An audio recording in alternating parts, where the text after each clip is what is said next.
Mgogoro kama hivyo mdogo wangu, mgogoro umeanza mwaka 96 hasa. 2010 ndio kashika kasi baada ya kaka yetu mkubwa kufariki.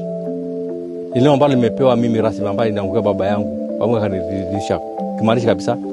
Hawa dukuu ambao vitukua mwenye shamba. Tunataka kusema hiyo shamba la kwao. Tunazungumza muda mrefu na anasema mimi kinara ni mimi. Sababu mimi naishi pale eneo lile. Kwa kinara ni mimi na nawaita hao kutoka Monduli kutoka Ngaruka mahali penginepo. Mimi ndo nawaita waje tupambane masa. Ndio mambo pia na eneo lao pia. Kwa hiyo nimekuwa niweka ndani usiku na mchana, kuweka ndani bila kujali kwa langu wala nini. Leo niweka ndani na kuja kutolewa na viongozi wa mila na hao wanakuja kunitoa njela ndani. Bahati mbaya leo kunifunga, lakini Mungu akasimama hajanifunga. Mimi nashingua faini, nalipa faini hivyo. Mpaka leo naishi. Wanasema kwamba mgogoro huu umejenga sana hasa mimi maana naishi eneo lile. Bahati nzuri hao wengine wanakaa mbali kidogo, mimi ndo niko mahali eneo lile.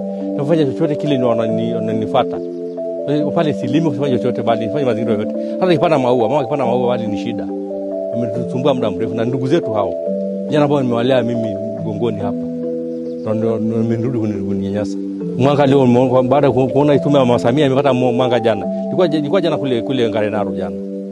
Nimepata habari hiyo nikapiga ndugu zangu simu aje leo. Kama walivyo wachache leo ni kwamba tuko wengi sana, karibu 50. Lakini hawa wachache ndio wapata kwa simu na nauli pia ni shida, wengine wafugaji pia. Na msingi kwamba namwombea sana Mama Samia, sana rais wetu. Nasema kama mitano tena. Mungu ambariki sana. Asante sana.